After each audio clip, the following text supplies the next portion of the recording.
नमस्कार विद्यार्थी मित्रों। कक्षा 9 विषय हिंदी के अंतर्गत इकाई नंबर 2 न्याय मंत्री इकाई के बारे में आगे हम एक भाग में चर्चा कर चुके हैं। आज हम न्याय मंत्री इकाई के बारे में उसके दूसरे भाग के बारे में चर्चा करने वाले हैं, जो इस प्रकार है। यहाँ पर न्याय मंत्री की खोज में सम्राट अशोक शिशुपाल के घर पहुंच जाता है और शिशुपाल के घर एक रात रुकने के बाद वो सुबह उठते शिशुपाल से रजा लेकर विदा हो जाता है। और उसके करीब एक महीने के बाद शिशुपाल के घर सम्राट अशोक के दरबार से बुलावा भेजा था। सम्राट अशोक ने शिशुपाल को बुलावा भेजा था और उनको दरबार में बुलाया गया है। लगभग एक महीने के बाद किसी ने रात में एक पहरेदार की हत्या कर दी। सुबह होते ही यह बात चारों तरफ फैल गई। लोग बड़े हैरान थे। शिशुपाल की तो नींद उड़ गई। उन्होंने खाना पीना छोड़कर अपराधी का पता लगाने में रात दिन एक कर दिया। बहुत प्रयत्न करने के बाद जब अपराधी का पता चला तो शिशुपाल के आश्चर्य का ठिकाना न रहा। स्वयं सम्राट ने उस पहरेदार की हत्या की थी। सम्राट को अपराधी घोषित करना बहुत कठिन काम था। शिशुपाल करे भी तो क्या करे। एक ओर वे न्याय मंत्री थे और दूसरी ओर सम्राट के सेवक। परंतु न्याय की दृष्टि में सम्राट और साधारण व्यक्ति में कोई अंतर नहीं होता। यहाँ पर सम्राट के द्वारा शिशुपाल को बुलावा भेजकर उसे न्याय मंत्री का पद देना और उसके बाद शिशुपाल ने न्याय मंत्री का पद संभालने के एक महीने के बाद जब इस राज्य में एक पहरेदार का मतलब होता है कि सैनिक जो पहरेदार का काम करता है, यानी कि पहरा भरने का काम करता है रात्रि के समय। चौकीदार का जो काम करता है, चौकीदार जिसको पहरेदार कहते हैं, उस एक चौकीदार की हत्या कर दी गई। सुबह होते ही यह बात चारों तरफ फैल गई, यानी कि सुबह होते ये बात कि किसी ने एक पहरेदार की चौकीदार की हत्या कर दी है, ये बात नगर में चारों तरफ फैल गई। सुबह होते लोग बड़े हैरान थे, यानी कि लोगों को इस बात का पता नहीं चला था कि किसी ने हत्या की, तो लोग हैरान हो गए थे। शिशुपाल की तो नींद उड़ गई, यानी कि शिशुपाल बहुत चिंतित हो गए। किसने हत्या की होगी उसको लेकर। उन्होंने खाना पीना छोड़कर अपराधी का पता लगाने में रात दिन एक कर दिए। यहाँ पर एक शब्द आया है अपराधी यानी कि गुनहगार। गुनहगार को ढूंढने में उन्होंने रात दिन एक कर दिया। यहाँ पर एक मुहावरा आया है, रात दिन एक करना, यानी कि बहुत प्रयत्न करना। रात दिन एक करना, बहुत प्रयत्न करना, कड़ी मेहनत करना, इस मुहावरे का अर्थ ये होता है। तो शिशुपाल ने खाना पीना छोड़कर उन्होंने गुनहगार को ढूंढने के लिए कड़ी मेहनत करी, कड़ी मेहनत में लग गए, ऐसा यहाँ पर कहा गया है। बहुत प्रयत्न करने के बाद जब अपराधी का पता चला तो शिशुपाल का आश्चर्य का ठिकाना न रहा, यानी कि बहुत प्रयत्न करने के बाद जब अपराधी का पता चला तो शिशुपाल के आश्चर्य का तो ठिकाना नहीं रहा। स्वयं सम्राट ने उस पहरेदार की हत्या की थी, यानी कि सम्राट अशोक ने उस पहरेदार यानी कि उस चौकीदार की हत्या की थी। इसीलिए शिशुपाल के आश्चर्य का ठिकाना नहीं था। सम्राट को अपराधी घोषित करना बहुत कठिन काम था, यानी कि खुद राजा ने गुनाह किया है, इसीलिए राजा को गुनहगार साबित करना बहुत कठिन काम था। शिशुपाल करे भी तो क्या करे।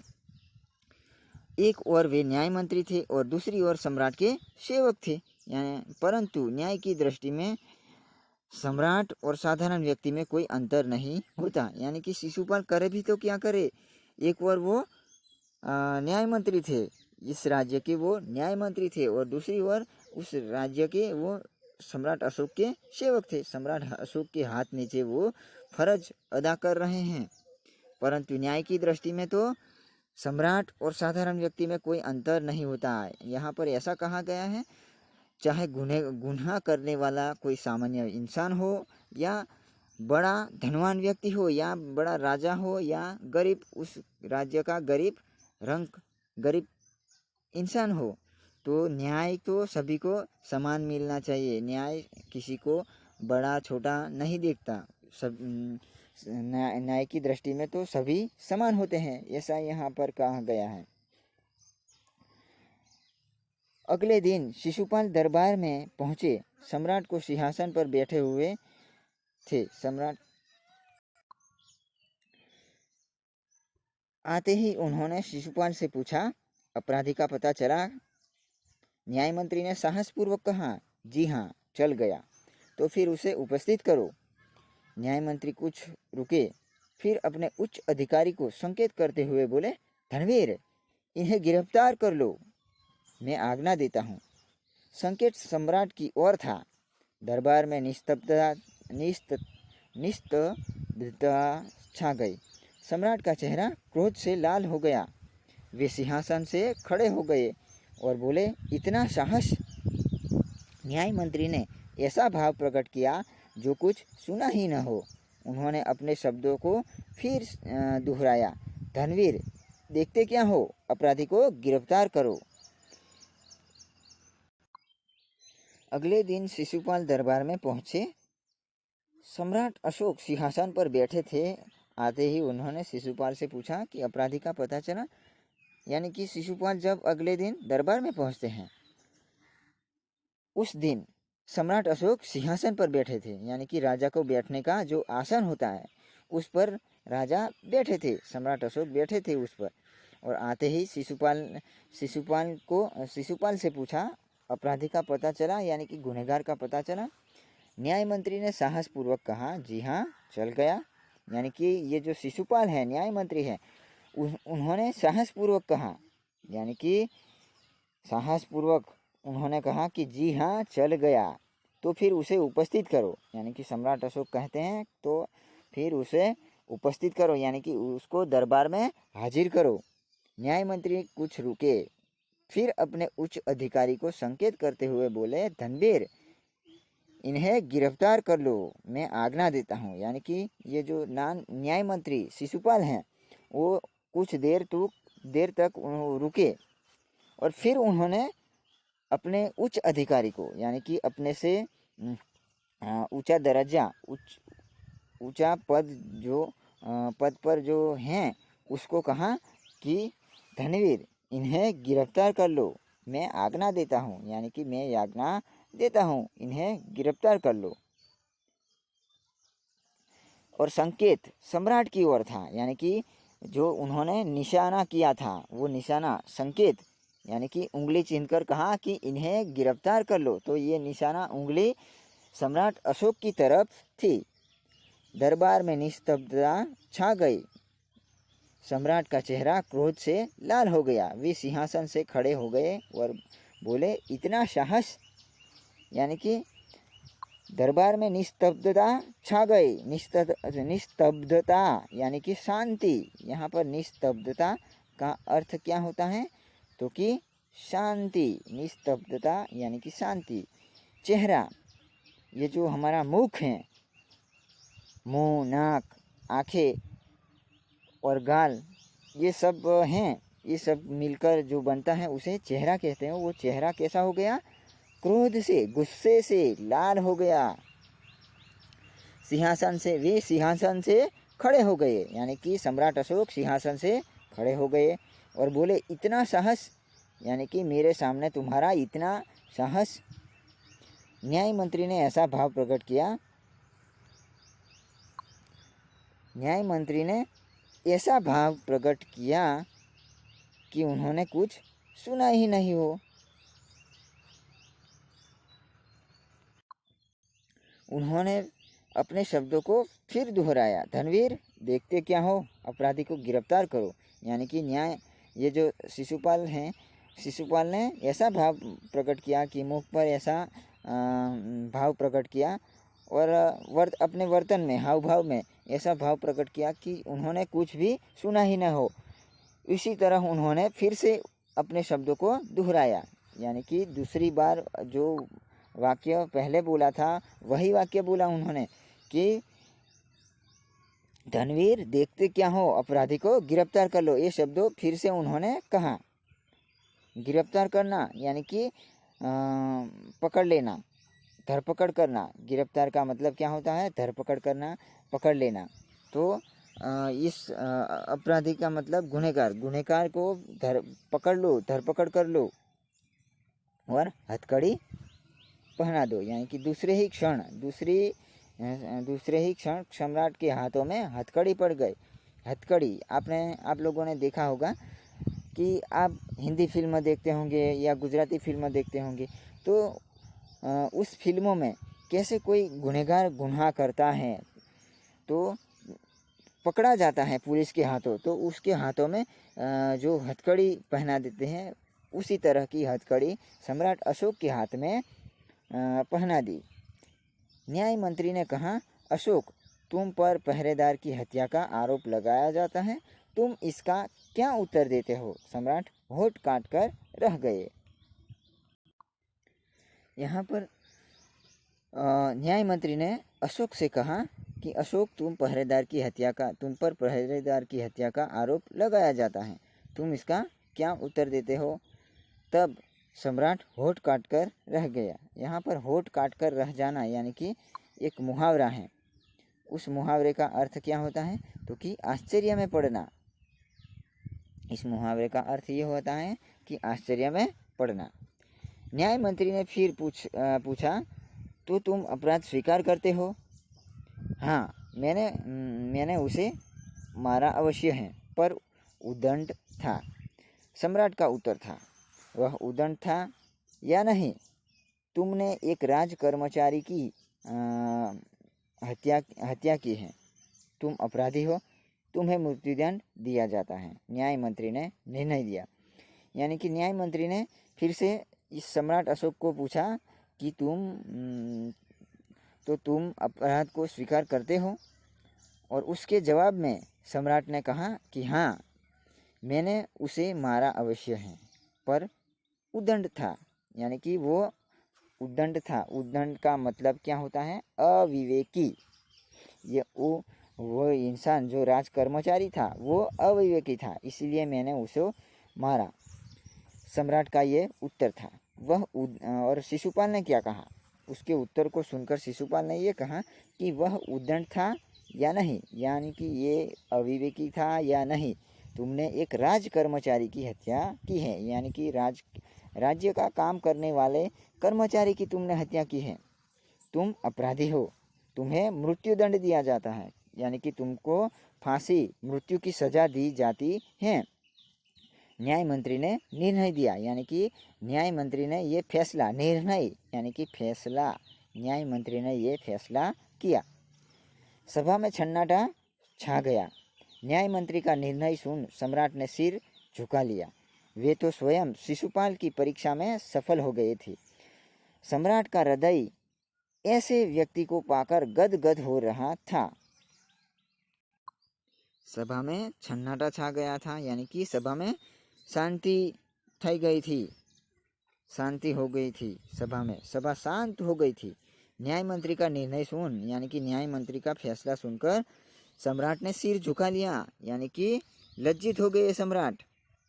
सिर झुकाना इस मुहावरे का एक मुहावरा है ये, और इस मुहावरे का अर्थ ये होता है कि लज्जित हो गए। वे तो स्वयं शिशुपाल की परीक्षा में सफल हो गए। परीक्षा यानी कि अच्छे बुरे, खरे खोटे को साबित करने का जो तरीका होता है उसे परीक्षा कहते हैं, और उस परीक्षा में वो परख में सफल हो गए। सम्राट का हृदय ऐसे व्यक्ति को पाकर गदगद हो रहा था, यानी कि भाव विभोर सम्राट। ये गदगद होना यानी कि भाव विभोर होना, गदगद होना एक मुहावरा है। इसका अर्थ ये होता है कि भाव विभोर हो जाना। तभी न्याय मंत्री का संकेत पाकर एक कर्मचारी सम्राट अशोक की सोने की मूर्ति लेकर उपस्थित हो गया। न्याय मंत्री ने खड़े होकर कहा, सज्जनों, यह सच है कि मैं न्याय मंत्री हूँ और यह भी सच है कि अपराधी को दंड मिलना चाहिए, परंतु अपराधी और कोई नहीं, स्वयं सम्राट है।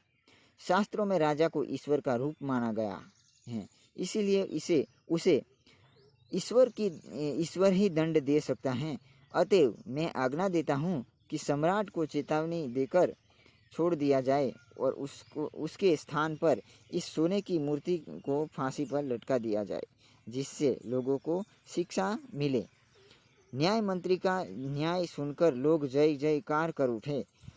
जब सब लोग चले गए तो शिशुपाल ने राजमुद्रा सम्राट अशोक के सामने रख दी और बोले, महाराज, यह राजमुद्रा वापस ले ले, मुझसे यह बोझ नहीं उठाया जाएगा। अशोक ने सम्मान भरी दृष्टि से उसकी ओर देखते हुए गदगद कंठ से कहा, आपने मेरी आँख खोल दी है। आपका साहस प्रशंसनीय है। यह बोझ आपके अतिरिक्त और कोई नहीं उठा सकता। न्याय मंत्री निरुत्तर हो गए। तभी न्याय मंत्री का संकेत पाकर, यानी कि न्याय मंत्री ने संकेत किया और उस संकेत से एक कर्मचारी सम्राट अशोक की सोने की मूर्ति यानी कि प्रतिमा जो बनाई जाती है ना, प्रतिमा आप लोगों ने देखी होगी, मंदिर में भगवान की मूर्ति रखी जाती है, उसी प्रकार की सम्राट अशोक की सोने की मूर्ति लेकर उपस्थित हो गया। और न्याय मंत्री खड़े होकर कहा, सज्जनों, यानी कि अच्छे व्यक्तियों के लिए सज्जन शब्द का प्रयोग किया जाता है, बड़े लोगों के लिए। तो सज्जनों, यह सच है कि मैं न्याय मंत्री हूँ और यह भी सच है कि अपराधी को दंड मिलना चाहिए और अपराधी और कोई नहीं है, हमारा सम्राट अशोक ही हैं।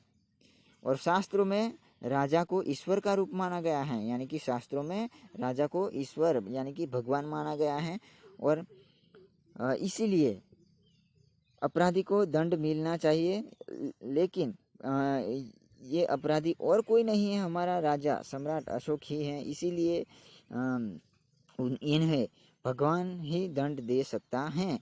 अतएव मैं आज्ञा देता हूँ कि सम्राट को चेतावनी देकर छोड़ दिया जाए और इसके स्थान पर इस सोने की मूर्ति, सम्राट अशोक की जो सोने की मूर्ति है, इसे फांसी पर लटका दिया जाए, जिससे लोगों को शिक्षा मिले, यानी कि लोगों को शिक्षा मिले, यानी कि लोगों को उपदेश मिले, लोगों को ऐसा ज्ञान मिले कि यहाँ पर न्याय न तो राजा को देखता है, न तो छोटे आम इंसान को देखता है, न्याय सभी के लिए समान होता है, ऐसी उनको लोगों को शिक्षा मिले,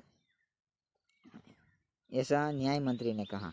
न्याय मंत्री का न्याय सुनकर लोग जय जयकार कर उठे, यानी कि न्याय मंत्री की जय जय करने लगे लोग।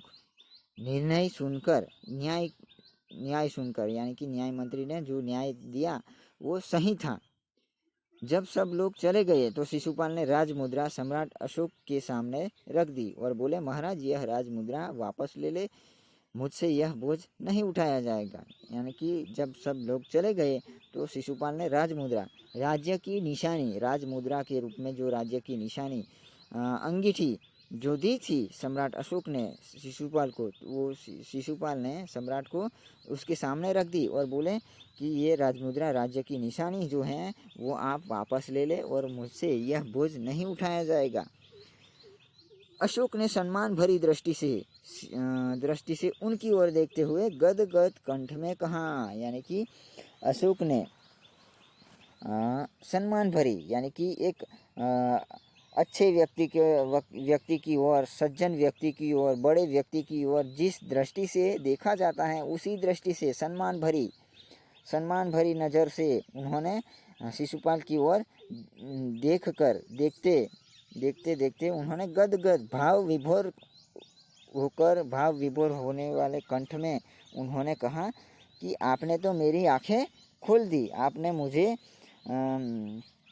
मेरी आंखें खोल दी, यानी कि ये जो शब्द आया है, मेरी आंखें खोल देना, यानी कि मुझे अच्छे बुरे का ज्ञान दिलवा दिया, क्या सही है क्या गलत है उसका मुझे तुमने आभास करवा दिया है।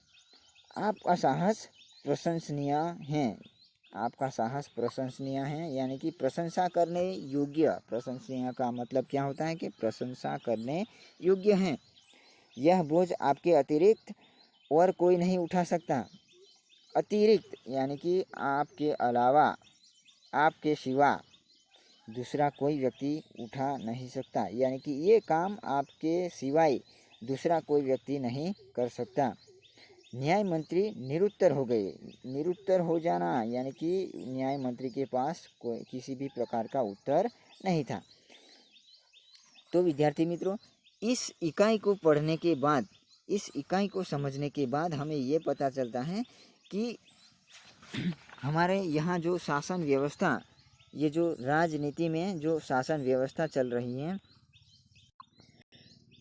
उस शासन व्यवस्था की ओर लेखक ने अंगुली निर्देश किया है। यानी कि हमारे यहाँ जो शासन व्यवस्था चल रही है उसको प्रेरणा मिले, इसीलिए, और इस हमारी जो आज की जो पीढ़ी है उसको शिक्षा मिले, यानी कि उसको भी ऐसा ज्ञान मिले कि न्याय न तो राजा को देखता है, न तो रंक इस राज्य में बसने वाले व्यक्ति को देखता है। राजा और इस राज्य में बसने वाले लोग, आम इंसान, सभी को एक समान न्याय मिलना चाहिए, ये लेखक ने हमें बताया है। और न्याय, ये जो शासन प्रणाली हमारे यहाँ अब जो चल रही है उसको भी कहीं ना कहीं अंगुली निर्देश उसको समझाने का प्रयास किया गया है। तो विद्यार्थी मित्रों, आज हम इस न्याय मंत्री इकाई को उसके दूसरे भाग के रूप में इस इकाई को यहाँ पर समाप्त करते हैं, और नेक्स्ट इकाई के बारे में हम नेक्स्ट वीडियो में चर्चा करेंगे। अस्तु।